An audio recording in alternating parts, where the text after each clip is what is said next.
जय हिंद दोस्तों। आज हम पढ़ेंगे व्यष्टि अर्थशास्त्र और समष्टि अर्थशास्त्र के बारे में। व्यष्टि अर्थशास्त्र में व्यक्तिगत इकाइयों का अध्ययन किया जाता है, जैसे फर्म के बारे में, एक परिवार के बारे में, एक उपभोक्ता के बारे में, एक वस्तु के लागत के बारे में, एक वस्तु की कीमत के निर्धारण के बारे में। यानी एक सिंगल फर्म से जितने व्यवहार होते हैं उनके बारे में अध्ययन करना हो, एक उद्योग के बारे में जितना व्यवहार होता है उसके बारे में अध्ययन करना हो, तो व्यष्टि अर्थशास्त्र को इफिशिएंसी का अर्थशास्त्र कहा जाता है, क्योंकि यहाँ पर एक इकाई का खूब गहराई से अध्ययन किया जाता है। इसे छोटा अर्थशास्त्र, व्यष्टि अर्थशास्त्र, माइक्रो इकोनॉमिक्स के नाम से जानते हैं, जिसके जनक मार्शल महोदय को कहा जाता है।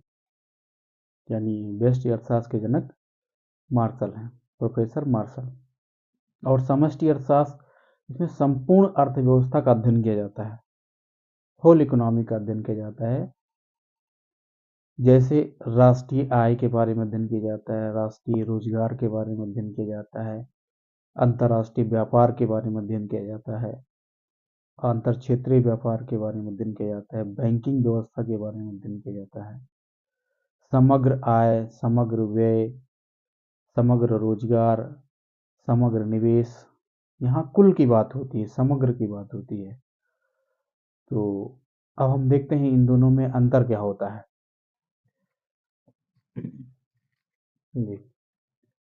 व्यष्टि अर्थशास्त्र यानी माइक्रो इकोनॉमिक्स में, इसमें हम व्यक्तिगत इकाइयों का अध्ययन किया जाता है। इसमें व्यक्तिगत इकाइयों का अध्ययन किया जाता है, जैसे एक फर्म, एक उपभोक्ता, एक उद्योग, एक वस्तु की लागत, उसकी कीमत और संसाधनों के अपने लागत, लगान, ब्याज इत्यादि का अध्ययन किया जाता है। यहाँ पर लाभ हानि का अध्ययन किया जाता है। जबकि यहाँ संपूर्ण अर्थव्यवस्था का अध्ययन किया जाता है, जैसे राष्ट्रीय आय, राष्ट्रीय रोजगार, बेरोजगारी, कुल उपभोग, कुल बचत, बैंक, व्यापार, राजस्व इत्यादि के बारे में अध्ययन किया जाता है।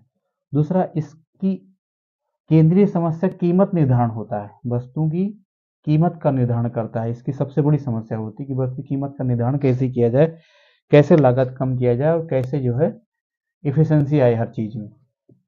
इसकी प्रमुख समस्या रोजगार निर्धारण की होती है। ये हमेशा ये कोशिश करता है कि रोजगार का निर्धारण कैसे है, लोगों को रोजगार कैसे जनरेट किया जाए ताकि लोग रोजगार जनित हो जाएं। ये पूर्ण रोजगार की मान्यता पर आधारित होता है। ये ऑलरेडी मान लेता है, क्योंकि व्यष्टि अर्थशास्त्र समष्टि अर्थशास्त्र पर निर्भर करता है, और वो भी इस पर निर्भर करता है क्योंकि इसकी इफिशिएंसी चाहिए। पूरी अर्थव्यवस्था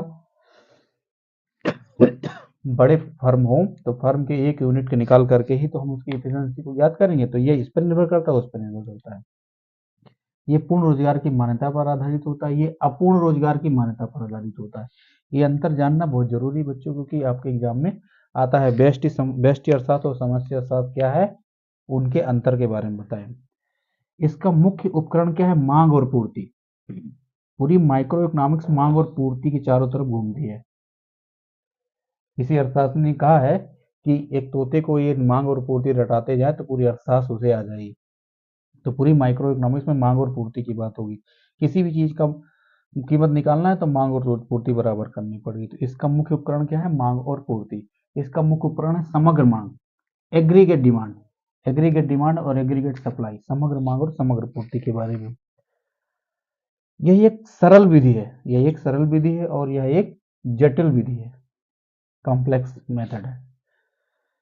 यह मान्यताओं पर आधारित होता है, जैसे हम लोग हर बार मानते हैं अन्य बातें सामान्य, अदर थिंग रिमेनिंग कांस्टेंट, हर थ्योरी में मानते हैं मान्यता। और यहाँ पर मान्यता लागू नहीं होता है, क्योंकि पूरी अर्थव्यवस्था में हमको प्रभाव दिखाना होता है। यहाँ अन्य चीजों को हम मान लेते हैं कि अन्य चीज प्रभाव नहीं डालता है। यहाँ अर्थव्यवस्था का व्यक्तिगत स्तर पर, यह अर्थव्यवस्था का व्यक्तिगत स्तर पर निष्कर्ष निकालता है। एक व्यक्ति के बारे में अध्ययन करके पूरे अर्थव्यवस्था की तरफ जाता है। ये संपूर्ण अर्थव्यवस्था पर निर्भर नहीं करता है, ये संपूर्ण अर्थव्यवस्था पर ही निष्कर्ष निकालता है। यहाँ पर आंशिक संतुलन, पार्शियल इक्विलिब्रियम की बात होती है। पार्शियल इक्विलिब्रियम की बात होती है। यहाँ जनरल इक्विलिब्रियम, सामान्य संतुलन की बात होती है। सामान्य मतलब पूरी अर्थव्यवस्था संतुलित होती है। यहाँ पर कोई एक इकाई के संतुलन की बात होती है।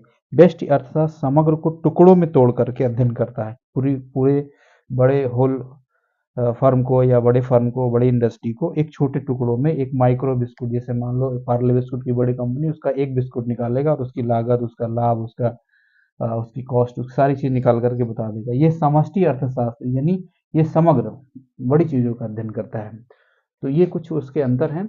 और आपसे पूछा जाता है व्यष्टि अर्थशास्त्र की विषय वस्तु क्या है, समष्टि अर्थशास्त्र की विषय वस्तु, तो यही विषय वस्तु है। जैसे माइक्रो व्यष्टि अर्थशास्त्र में क्या क्या पढ़ा जाता है, एक उपभोक्ता के बारे में पढ़ा जाता है, एक व्यापारी के बारे में पढ़ा जाता है, एक वस्तु की लागत के बारे में पढ़ा जाता है, एक वस्तु की कीमत के बारे में पढ़ा जाता है, कल्याण अर्थव्यवस्था के बारे में पढ़ा जाता है, मार्केट के बारे में पढ़ा जाता है, मार्केट में पूर्ण प्रतियोगी बाजार, अपूर्ण प्रतियोगी बाजार में वस्तु का कीमत का कैसे निर्धारण होता है, इनके बारे में पढ़ा जाता है। वहीं जो व्यष्टि समष्टि अर्थशास्त्र है उसमें आय का निर्धारण, रोजगार का निर्धारण, जो है इफिशिएंसी और कई चीज़ों में, जैसे व्यापार, अंतर्राष्ट्रीय व्यापार, अंतर्राष्ट्रीय सहयोग, इन सब के बारे में अध्ययन किया जाता है जो पूरे अर्थव्यवस्था से जुड़ा हुआ होता है। तो बस एक छोटा सा ये आपका रहा जो पूछा जाता है, माइक्रो इकोनॉमिक्स और मैक्रो इकोनॉमिक्स क्या है और उसकी अंतर क्या है। थैंक यू दोस्तों।